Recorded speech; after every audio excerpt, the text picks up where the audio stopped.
सरलता। हम सरल नहीं बन पाते। सरल का मतलब क्या होता है? भोलापन, सहजता। जैसे छोटा बालक, वो सर्वप्रिय होता है, सबको अच्छा लगता है, छोटे बड़े सब उसको देख के खुश हो जाते हैं। क्यों? सरल है। शुद्धोषि मुक्तोषि निरंजनोषि संसार मायाम परिवर्जितोषि संसार मायाम परितज्य निद्रा मदालसा वाक्य उवाच बालम। छोटा बालक वो भोला होता है।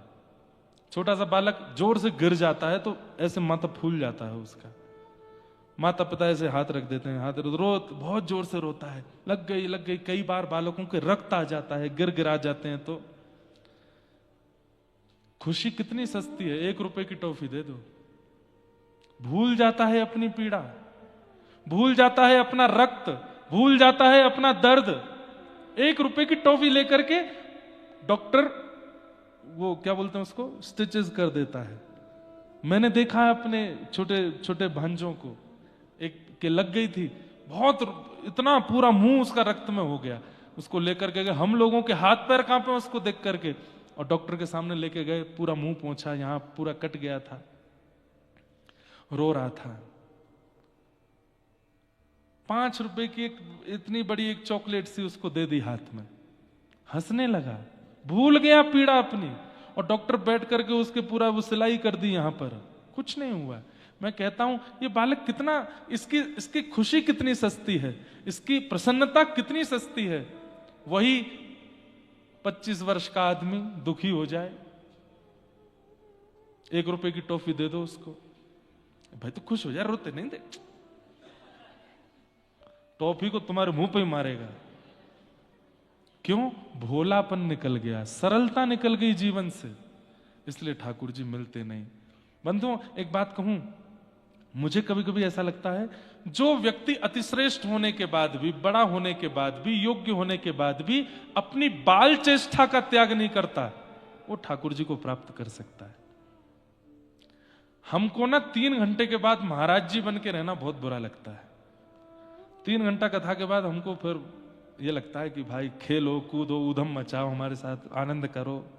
हाँ, जब मैं अध्ययन करता हूं तब अलग विषय है, 3-4 घंटे एकांत में, बाकी मुझे लगता है सबके संग खेलूं मैं। पर आजकल मेरे संग खेलने वाले कम, फोटो वाले ज्यादा आ जाते हैं। फोटो खींच लो, महाराज जी ने ऐसे धोती उठाई, महाराज जी ने अपना कुर्ता यूं कर लिया, महाराज जी ने अपने बाल ऐसे, वो चश्मा पहना है, वो फिर मुझे फिर मन नहीं होता। मेरे को रहता है कि मेरे संग सखावत हो जाए तो मैं सबके संग खेलूं, खूब आनंद करूं। सरलता दूसरा अमृत है। हम उस सरलता का त्याग कर देते हैं। बड़े होने के बाद में हमें लगता है ये तो बच्चों का काम है, हम क्यों करें। अरे नहीं, बड़े होने के बाद कभी कभी बालकों की जैसी चेष्टाएं किया करो, बालकों जैसा व्यवहार किया करो। ठाकुर जी को वो प्रिय लगता है। मैं आपको सच बता रहा हूं, ये ठाकुर जी का प्रिय गुण है कि बालकों जैसी चेष्टा बड़े होने के बाद भी रह जाती है ना। बहुत ही ज्यादा तो नहीं होनी चाहिए, बिल्कुल बालकों के जैसे ही रहते हो, नहीं। कभी कभी कभी कभी देखा कि बहुत बड़ा आदमी है, बहुत श्रेष्ठ आदमी है, और वो बड़ा सरल होकर के कुछ ऐसे बालकों जैसा कर, तो हमें उसके प्रति लगता है अरे देखो कितना अच्छा है, कितना दीन है, कितना डाउन टू अर्थ है। ठाकुर जी को नहीं लगती होगी ये बात, ठाकुर जी को भी लगती है। सरलता, भोलापन, भोंदू, भोंदू बन जाओ भोंदू। रोज अपने गुरुदेव से कथा सुनते हैं, जीव गोस्वामी पाद से, कि भांडीर वन में ठाकुर जी गैया चराने आते हैं। भोंदू के कान खड़े हो गए, भांडीर वन तो मैं 15 साल से गैया लेके जा रहा हूं, मुझे तो आज तक नहीं मिले। वो हमारे तरह श्रोता नहीं था ना। अब मैं कह दूं सामने वाले पर्वत पर भगवान आते हैं, आप लोग सुन के चले जाओगे, तो ऐसे बोलते रहते हैं, सब शालिग्राम हैं, सामने वाले पे आते हैं। पर वो इतना सीरियसली सुन करके गया, भांडीर वन में भगवान गैया चराने आते हैं, 15 साल से मैं जा रहा हूं, मुझे तो मिले नहीं। आज गए और ठाकुर जी को ढूंढने की भावना से जब बैठा, 1 दिन 2 दिन 3 दिन रोज ढूंढता है, कभी इस पेड़ के पीछे, कभी कहीं, कभी जमुना जी के तट पर, कभी सघन वन में। ठाकुर जी आते तो हैं, गुरुदेव झूठ नहीं बोल सकते कथा में। ठाकुर जी भांडीर वन गैया चराने आते हैं, मुझे क्यों नहीं मिल रहे। 4 दिन बाद उसकी मन की इच्छा पहुंच गई राधा रमन लाल के चरणों में, और तभी सघन वन में सुंदर सुंदर गैयाओं के बीच में नवरंगी लाल श्री बालकृष्ण प्रभु वेणुनाद करते हुए गैया चराते हुए आ रहे हैं। और जैसे ही देखते हैं, देखते ही भोंदू के नेत्र सजल हो गए, मिल गए। गुरुदेव ने जो बताए थे वही हैं। ठाकुर जी आ गए सन्मुख। पहली बार देखा है भगवान को। भोंदू है, नहीं जानता कि चरण छूने चाहिए, बैठा है बस चुपचाप। ठाकुर जी आके बोले, अरे प्रणाम ना करेगो आपको? अच्छा हाँ, गुरुदेव कहते तो हैं प्रणाम करना चाहिए, कैसे करूं? या चरणन में सिर झुकाए दे अपने। भोंदू ने प्रणाम किया। ठाकुर जी बोले, कहा नाम है तेरो? मेरो नाम भोंदू है। जैसे ही सुनी भोंदू, ठाकुर जी तो जोर से हंसे, लेट गए पृथ्वी पर हंसते हंसते। वो दोबारा बोलियो, कहा नाम है? बोले, मेरो नाम भोंदू। एक बार और बोल दे, तेरी मैया ने तेरा नाम भोंदू रखो? बोला, हाँ भोंदू। तेरी पिताजी, तेरी बहन सब तुमको भोंदू बोला मैं? बोला, हाँ। अब तो ठाकुर जी और जोर जोर से हंसे। बोले, भाई तू मेरा मित्र बन जा, तू कितना बढ़िया है, तू भोंदू है। कितना सरल है वो। और यही दूसरा अमृत है भगवत प्राप्ति का। सरल बन जाओ, सामान्य भाषा में भोंदू बन जाओ। अपनी रोटियां खोल लेता है, एक रोटी ठाकुर जी को देता है, एक रोटी अपने सामने, उसमें मिर्च का अचार और गुड़ ले करके जय जय पाओ। ठाकुर जी जल्दी जल्दी अपनी रोटी पा गए। भोंदू खाने ही वाला था। बोले, लामू को दे दे, भूख लग रही बहुत जोर से। भोंदू बोला, मैया आपको खिलाती नहीं, भूखे रहते हो, अब तो दे दे जल्दी। और ठाकुर जी छीन करके खा गए। भोंदू बोला, अब मैं तो भूखा ही रहेगा। अब हम आप सब लोग होते तो हम ऐसा कहते ना, ये भी ले लो, ये भी ले। ठाकुर जी, अरे आप मिल गए, भूख की क्या, हम लोग बनावटी बहुत है, इतनी बनावटी बातें आती हैं हम लोगों को, भोंदू को नहीं आती। ठाकुर जी से कह रहा, मैं तो भूखा ही रहेगा, सबरी खा गए। मैया ते रोटी बंधवा के लाए करो कल ते, मैं नहीं लाऊंगा, तू लेके आइयो मेरे काजे।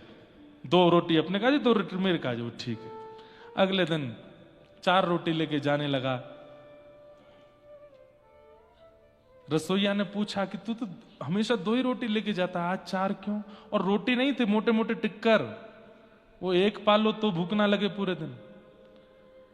भोंदू बोला, तुम्हारे भूखे भगवान आते हैं, यशोदा मैया उनको पवाती नहीं है, मेरी रोटी खा जाते हैं, मैं भूखा रह गया था कल, इसलिए उनके लिए 2 लेके जा रहा हूं। भोंदू तो कह के निकल गया। रसोईया बोला, ये इतना सीधा है, ये झूठ नहीं बोल सकता। जाके आचार्य चरण को बात बताई। आचार्य चरण श्री जीव गोस्वामी पाद ने बुलाया और भोंदू से कहा कि कौन मिले थे तुमको कल वन में? बोले, गुरुदेव आप जिनकी कथा सुनाते हैं ना, नंद नंदन यशोदा नंदन गैया चराने भांडीर वन जाते हैं, 15 साल में तो कभी दर्शन नहीं हुए। परसों जब आपने कथा में सुनाया तो मैंने ढूंढना शुरू किया, तो कल मुझे मिले। जीव गोस्वामी बोले, तुझे ठाकुर जी मिले? बोले, हाँ। कैसे थे? मैं कैसे वर्णन करूं, मुझ पे तो शब्द नहीं है।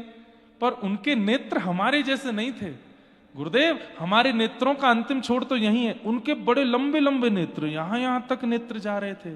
जब वे खोलते और बंद करते तो ऐसा लगता मानो कमल का पुष्प खुल रहा है, बंद हो रहा है। जब वे बोलते थे ना, तो उनके मुखमंडल में जो दंतावली है वो इतनी सुंदर थी, मैंने ऐसे दंतावली नहीं देखी। ओष्ठ ऐसा लगता था मानो जैसे धनुष बाण है, और जब जब वे बोलते हैं तो मानो जैसे कोई वीर राजा, परम सुंदर राजा अपने धनुष के तस्कर पर बाण लेकर के छोड़ रहा हो, सामने वाला घायल हो जाता है। उनके तन से गुरुजी बड़ी अच्छी सुगंधी आ रही थी, जैसे कोई महंगा वाला इत्र लगा के आए हो। और बोले वो जहां जहां चल रहे थे, बैठ रहे थे, वहां की भूमि अपने आप कोमल, सुगंधित और शीतल होती जा रही थी।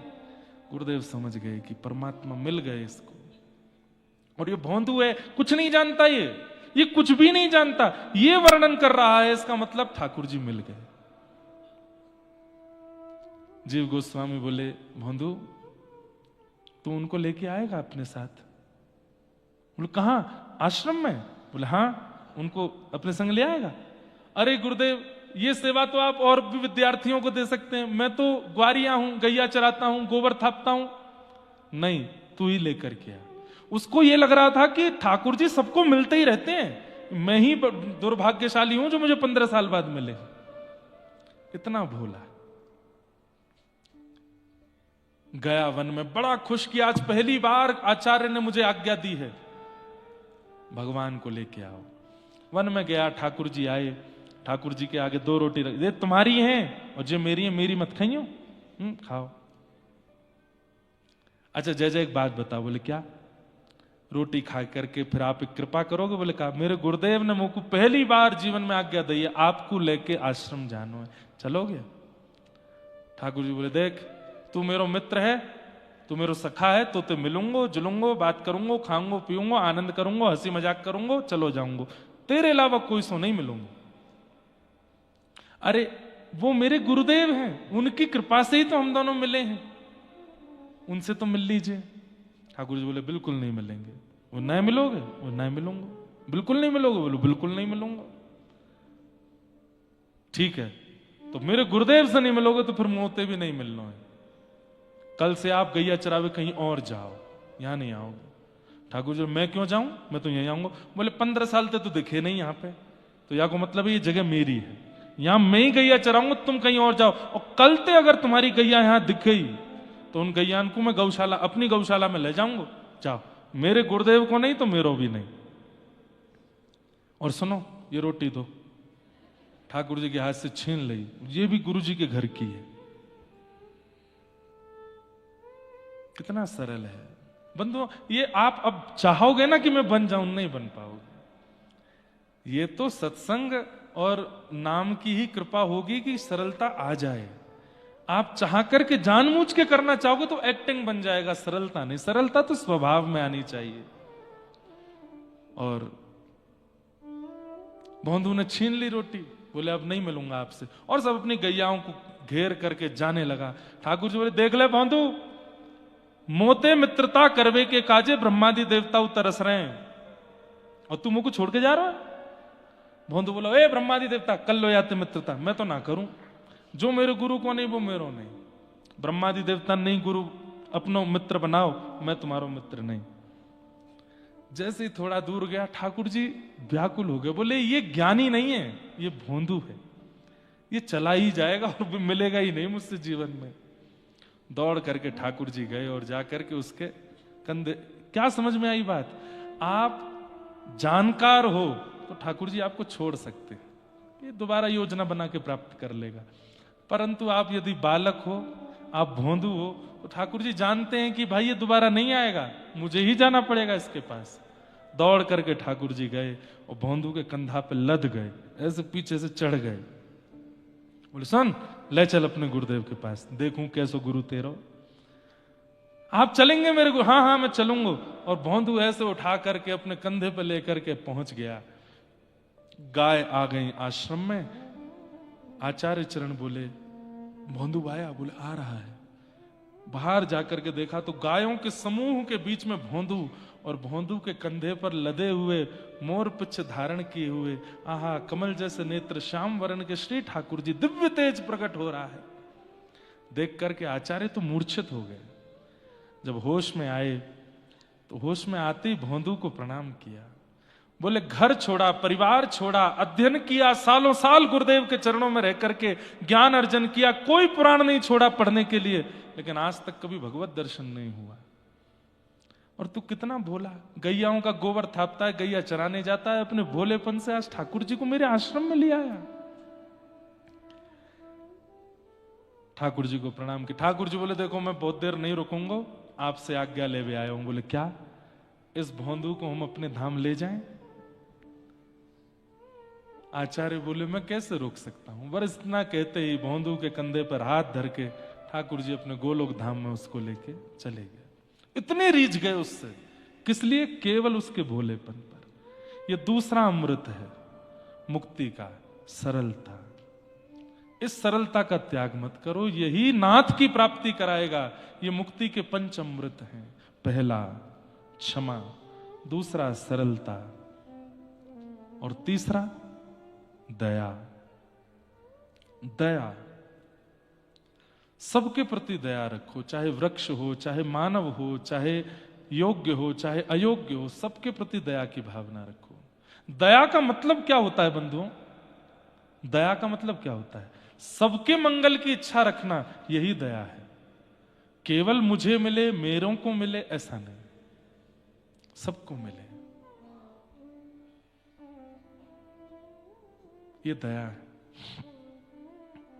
किसी को शालिग्राम जी मिल जाए तो उनको लेते के ना, हे शालिग्राम जी औरों को भी मिल जाओ, सबको मिल जाओ, जितने आए हैं भक्ति पथिक सबको मिल जाइए, यही दया है। तीसरा, चौथा, संतोष, संतुष्टि। जो मिला है उसमें संतुष्ट रहो, जो प्राप्त है वही पर्याप्त है। ये संतुष्टि चौथा अमृत है। और पांचवा और अंतिम अमृत सत्य। सत्य के मार्ग का अनुगमन करो। अष्टावक्र अपनी गीता में ये पंच अमृत बताते हैं। त्याग नहीं कर सकते तो ग्रहण करो इन पंच अमृतों को। यदि मुक्ति के पीछे खड़े नाथ को प्राप्त करना चाहते हो तो ये पंच अमृत आपके जीवन में होने चाहिए। बोलो मुक्ति नारायण भगवान की जय। आहा।